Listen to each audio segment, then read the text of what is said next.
अस्सलाम वालेकुम नाज़रीन। प्रोग्राम आज पाकिस्तान के साथ। आजकल एक वकील साहब हैं, शेर अफजल साहब। वो आप सबके इल्म में है कि गवर्नमेंट की नज़रों में, ताकतवर लोगों की नज़रों में, और एक नया प्रोपोगंडा शुरू कर दिया गया। प्रोपोगंडा ये सोशल मीडिया पे छोड़ा गया है कि ये अफ़गानिस्तान का एजेंट है। आहिस्ता आहिस्ता शायद इसके ऊपर और भी इल्ज़ाम लगा दे, जिस तरह इमरान खान को कहते थे ये यहूदियों का एजेंट है, कभी कुछ कहते थे कभी कुछ कहते थे।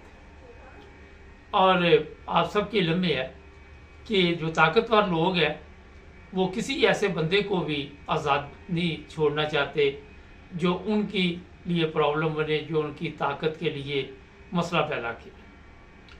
अब ज़राए बता रहे हैं कि शेर अफजल को कोई ऐसा काम डाल दिया जाएगा कि उसके ऊपर FIR, तो मेरा जिस तरह इमरान खान के ऊपर FIR कट रही थी, इसके ऊपर भी उसी तरह कभी कोई FIR कभी कोई FIR, और फिर ज़ाहिर है इसको पकड़ लेंगे। एक में ज़मानत होगी, एक में गिरफ्तारी होगी, एक में ज़मानत होगी, गिरफ्तारी होगी। लेकिन अभी तक जो ताकतवर लोग हैं जो ये फैसला कर तो चुके हैं, अमल दरामद क्यों नहीं कर रहे? अभी इसको उन्होंने चेक करने के लिए कि ये कहाँ तक जाता है बंदा, और उसके जो भी हाल इन्होंने निकालना है वो सबको पता है कि PTI की टिकट लेके या PTI के लिए आप आवाज़ उठाकर अपने लिए सिर्फ मुसीबत खड़ी कर सकते हैं, अपने लिए सिर्फ परेशानी खड़ी कर सकते हैं और कुछ नहीं। कंपनी ये बिल्कुल फैसला कर चुकी है कि PTI का खात्मा हमेशा के लिए हमने कर देना। आप जो मर्जी कर ले, शेर अफजल हो, आपके इल्म में है वो 2 वकील सीनियर जो है वो भी बयान देते रहते हैं, और इत्तेज़ाज़ हसन और खोसा साहब की मैं बात कर रहा हूँ।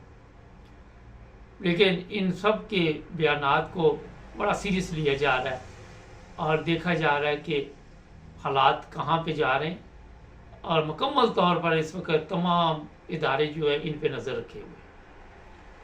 इमरान खान का साथ देने वाले जितने लोग हैं उनको इन्होंने कोशिश की है कि ख़त्म कर दिया जाए या आके कोई प्रेस कॉन्फ्रेंस करे और इमरान खान का साथ छोड़ दे। कल वो जहांगीर तरीन की एक वीडियो चल रही थी, उसको पता नहीं पार्टी का नाम क्या है, वो आज भी तहरीक इंसाफ का ही कह रहा था कि ये तहरीक इंसाफ के लोग बैठे हुए हैं, दिमाग इनके काम नहीं करते, और जिसका दिमाग नहीं काम करता वो बंदा इनके लिए कामयाब है। वो एक नंबर बंदा है जिसका दिमाग काम ना कर रहा। ये आपका जो मौजूदा निगरान वजीर आज़म है काकड़, इसका कौन सा दिमाग काम करता है? ये भी तो एक तमाशा ही बना हुआ है ना। तो जनाब अब ये शेर अफजल के पीछे पड़ गए हैं और उसको अगवा करेंगे, उसको मारेंगे, उसकी ज़ुबान बंद करेंगे, जिस तरह इमरान रियाज के साथ किया।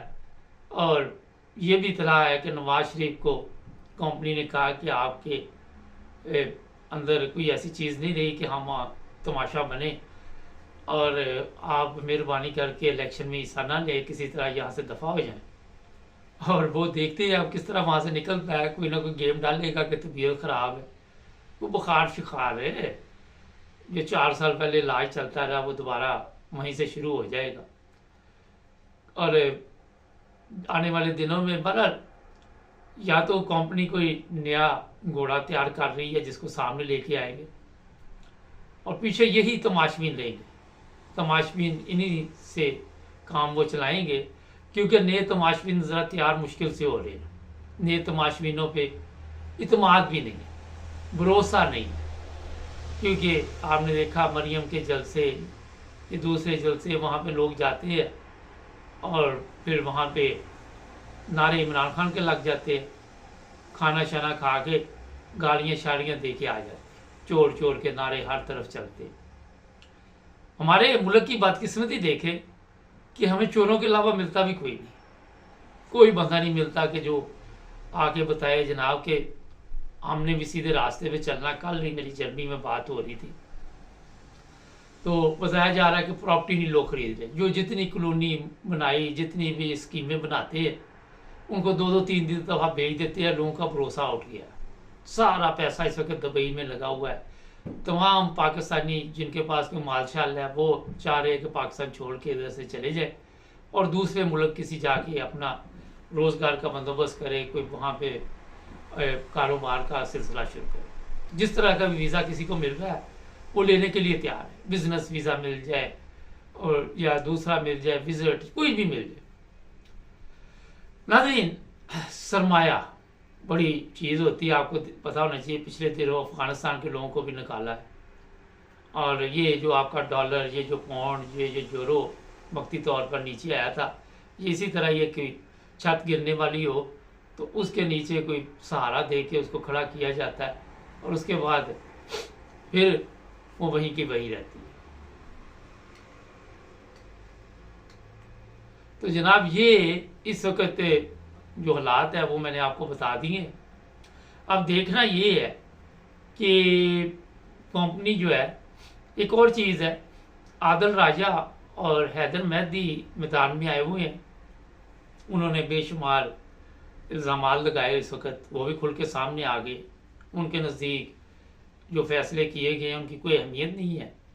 14 साल हो जेल या उम्र कैद हो, कोई उसका फ़र्क नहीं पड़ता। मैंने कल भी प्रोग्राम में आपको बताया था। मगर ये दोनों लोग इस वक्त मैदान में हैं और बड़े बड़े इल्ज़ाम लगाए जा रहे हैं कि ये जो कुछ भी हो रहा है किन लोगों के कहने पे हो रहा है, क्यों हो रहा है। एक कल जगह पे मैं गया तो वहाँ पे हो रहा था जी, अमेरिका की बातें हो रही थी, कुछ यूरोप की कर रहा था। मैंने कहा हमारे तो अपने मुल्क के स्यापे ख़त्म नहीं होते, हमने यूरोप की क्या बात करनी, हमने अमेरिका की क्या बात करनी। हमारे तो अपने मसाइल इतने हैं कि ख़त्म होने का नाम नहीं ले रहे। आप देख ले, हर चीज़ जो है वो बेबस हो चुकी है, लोग मायूस हो चुके हैं, टीवी देखना छोड़ गए हैं, मीडिया जो है वो सवाल नहीं कर सकती। अगर किसी से सवाल करते हैं, अगर वो कड़वा जवाब दे उसको उठा लिया जाता है। तो इसके अलावा और कुछ नहीं हो रहा। कोई तरक्याती काम नहीं है, कोई हमारे पास प्रोग्राम नहीं है पाकिस्तान की तरक्की के लिए। हाँ, पाकिस्तान को नुकसान पहुंचाने के लिए हमारे पास बेशुमार प्रोग्राम चल रहे हैं कि कहाँ से नुकसान पहुंचना है, कहाँ से ये होना है, कहाँ से वो होना है। ज़ातियात पे उतरे हुए। अब वहाँ पे जर्नैलों की बीवियों की भी तस्वीरें सोशल मीडिया पे लगा दी गई है। फिर जिसको भी ये कहते किताब लिखो, किताब लिख के वो सामने लाती है जो सोशल मीडिया, फिर उसकी तबीयत साफ कर देती है। तो ज़ातियात, बस मैं हर प्रोग्राम में आपको इस तरफ इसलिए बताता हूँ कि इसके बाहर हमारे पास कुछ भी नहीं है। अगर आप देखें, इंडिया के जो सहाफ़ी है वो भी हमारे ऊपर ही बातें कर रहे हैं। जब हमारे मुल्क के हालात ऐसे होंगे, ना हमें पता है मंजिल कहाँ है, जाना कहाँ है और आना कहाँ है, किसी को कोई पता है। ये पता है कि मुल्क छोड़ के चले जाए। एक दोस्त पाकिस्तान से आए तो कहने लगे यार मुझे समझ नहीं आती, कहते पाकिस्तान में पैसे नहीं है, किसी रेस्टोरेंट में चले जाओ वहाँ पे रेस्टोरेंट फुल होता है, जगह नहीं होती। तो यहाँ से मैंने हिसाब लगाया कि गवर्नमेंट के पास पैसा पूसा नहीं है, अवाम के पास हमारा पैसे हैं, कहाँ से आते हैं वो सबको पता है। कहाँ से वो ना कोई टैक्स देता है, ना कोई टैक्स की ज़रूरत है। मुझे याद है, ये मेरा ख्याल है कोई अभी 7 साल पहले की बात है कि मैं जा रहा था किसी शहर में पाकिस्तान में, जिस दोस्त के साथ जा रहा था तो वो एकदम कहता मैं एक आदमी को मिल के आता हूँ। मैं क्या पता नहीं क्या हुआ। थोड़ी देर बाद आगे कहता वो इनकम टैक्स वाला था, मुझे इतना टैक्स भेज दिया था। तो उसको कहा यार इसका कोई मसले का हल निकालो। तो मैं क्या टैक्स जमा कराओ, गवर्नमेंट के खाते में जाए। कहता इसकी भी ज़रूरत नहीं, मैं वैसे ही मुका करके वहाँ से गेम कोई डाल। जिस मुल्क की ये हालत हो, यहाँ आप जो लोग जर्मनी में रहते हैं, यूके में रहते हैं, यूरोप में रहते हैं, उनको पता है कि टैक्स के मामला कितने ज़रूरी हैं, क्योंकि उसी से मुल्क चलता है, उसी से हालात जो है वो तब्दील होते हैं, उसी से सब कुछ जो है आप सब के इल्म। मगर हमारे वहाँ पे टैक्स चोर एक से एक बढ़कर हज़ारों को खाने वाले।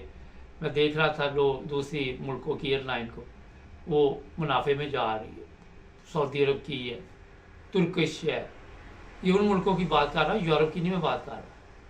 मलेशिया, इंडिया, सब मुनाफे में जा रही, हमारी खसारे में जा रही, हमारा मुल्क ही खसारे में जा रहा है। अभी एक प्रोग्राम आपकी आवाज़ एक कब्रिस्तान में एक ऐसा वाक़या पेश आया कि इंसानियत शर्मा सकती। मेरे साथ जुड़े रहें, सब्सक्राइब कर लें, मिलते हैं नए प्रोग्राम।